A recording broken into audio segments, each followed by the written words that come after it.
लोकसभा चुनाव में seat sharing को लेकर कवायद तेज हो गई है और इसी क्रम में सीपीआई नेता डी राजा सोमवार को सीएम नीतीश कुमार से मिलने सीएम आवास पहुंचे। करीब आधे घंटे तक दोनों नेताओं के बीच बातचीत हुई और इस दौरान डी राजा ने मीडिया से दूरी बनाई। उन्होंने मीडिया के किसी सवाल का जवाब नहीं दिया।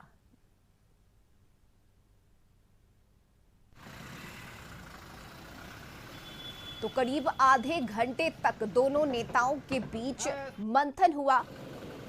लोकसभा चुनाव में सीट शेयरिंग को लेकर कवायद तेज हो गई है और इसी कड़ी में डी राजा ने सीएम नीतीश कुमार से सीएम आवास पर मुलाकात की और ये मुलाकात करीब आधे घंटे तक चली। दोनों नेताओं के बीच बातचीत हुई।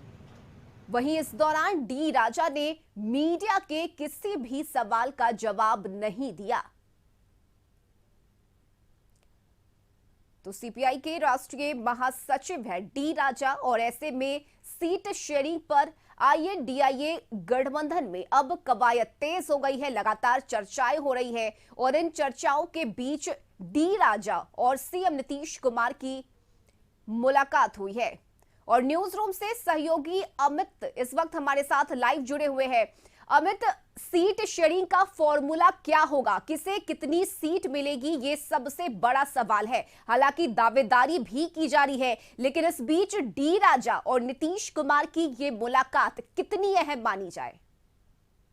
देखिए रश्मि, अगर सीट बंटवारे की बात की जाए तो मुख्यमंत्री नीतीश कुमार के इर्द गिर्द जो है ये सीट बंटवारा चल रहा है। जो बंटवारे की जो रूपरेखा तैयार की गई है उसमें नीतीश कुमार की भूमिका बेहद अहम हो जाती है और ये तब है जब वो राष्ट्रीय अध्यक्ष के पद पे फिर से काबिज हुए हैं। उसके बाद से देखिए इंडिया गठबंधन के तमाम नेता, चाहे राहुल गांधी हो, मल्लिकार्जुन खड़गे हो, लालू प्रसाद यादव हो, तेजस्वी यादव तीन बार मिलने मुख्यमंत्री आवास पहुंच जाते हैं।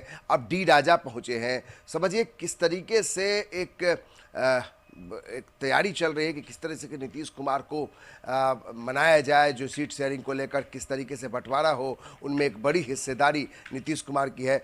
तो सही मायनों में कह सकते हैं कि नीतीश कुमार के हाथों में 40 सीटों के सीट बंटवारे की चाबी हाथ में पड़ी है और नीतीश कुमार बखूबी समझते हैं कि क्या कुछ बिहार में अगर बीजेपी से मुकाबला करना है तो किस तरीके से सीटों पर कौन से उम्मीदवार होंगे।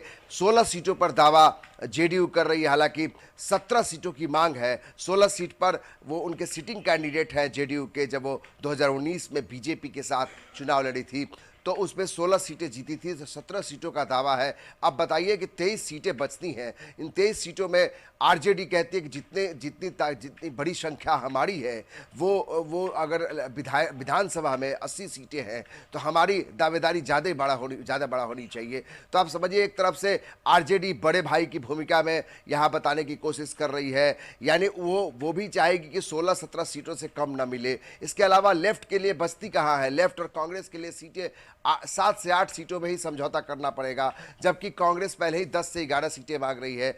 तो अगर कह सकते हैं कि नीतीश कुमार अब इसमें बड़ा फैसला ले सकते हैं कि किस तरीके से सीटों का बंटवारा जो है इसका हल निकालने की बड़ी जिम्मेदारी नीतीश कुमार के कंधों पर होगी। और ऐसे भी हम कह सकते हैं कि नीतीश कुमार भले ही यहाँ विधानसभा में उनकी जो है वो संख्या कम हो, लेकिन जो एक कद बढ़ा है राष्ट्रीय अध्यक्ष बनने के बाद और इंडिया गठबंधन में जिस तरीके से उनकी हर जगह पे उनकी जवाबदेही बढ़ गई है, वो आप देख सकते हैं कि डी राजा कैसे मिलने पहुंचते, आधा घंटा बातचीत करते हैं। आज डी राजा पटना में है, प्रेस कॉन्फ्रेंस करेंगे, तो बेहद महत्वपूर्ण हो जाता है कि नीतीश कुमार के इर्द गिर्द जो है वो 40 सीटों के बंटवारे। सवाल ये भी है कि महागठबंधन में संख्या बल के आधार पर, जैसा आपने बताया कि आरजेडी भले ही बड़े भाई के भूमिका में दिख रही है, लेकिन इस बीच अगर हम जेडीयू की बात करें, नीतीश कुमार की बात करें, तो कहीं ना कहीं ऐसा दिख रहा है कि जो चाबी है वो नीतीश कुमार के ही हाथों में है। ऐसे में डी राजा से मुलाकात होना, सीट शेयरिंग पर चर्चा की जाती है, बातचीत होती है। क्या लग रहा है बिग बी की भूमिका कौन निभाएगा इसमें? बिल्कुल आपने सही कहा, यह बिग बी का ही खेल है पूरा। क्या कि बिहार में बड़ा भाई कौन है?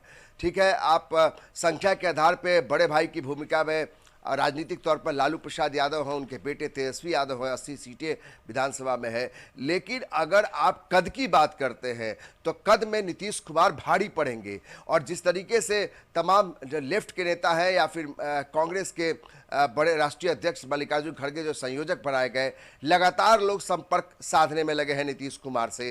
तो आप नीतीश कुमार के कद के बारे में आप समझ सकते हैं कि किस तरीके से उनसे लोग चाहते हैं कि इंडिया गठबंधन में जो एक सीट शेयरिंग का मामला जो पेच फंस रहा है उसमें वो किस तरीके से इसकी नैया पार लगाएंगे। और ऐसे समय में जब बीजेपी बड़ी रणनीति के साथ राम मंदिर को मुद्दा बना के आगे इसे भुनाने में लगी है, 22 जनवरी को एक ग्रैंड कार्यक्रम है जो बनारस अयोध्या में, तो आप समझ सकते हैं कि बीजेपी अब बड़ी रणनीति के साथ 2024 के तैयारी में है और इधर सीट बंटवारे को ही लेकर पेच फंसी है। ऐसे समय में नीतीश कुमार की भूमिका बेहद अहम है और यह बात समझने के लिए काफी है कि नीतीश कुमार के आसपास जितने भी नेता है, चाहे तेजस्वी यादव भले ही हुंकार भरे, उनकी पार्टी के लोग भले ही अलग दावेदारी करे बड़े भाई की, लेकिन वो बार बार नीतीश कुमार के पास हाजिरी जरूर लगा रहे हैं। तो ये समझने के लिए काफी है कि जो लोग हाजिरी लगा रहे हैं यानी नीतीश कुमार का कद कितना बड़ा है और 40 सीटों पर अगर कोई फैसला होना है तो ये बात सभी जानते हैं कि नीतीश कुमार के बिना हाँ भरने पे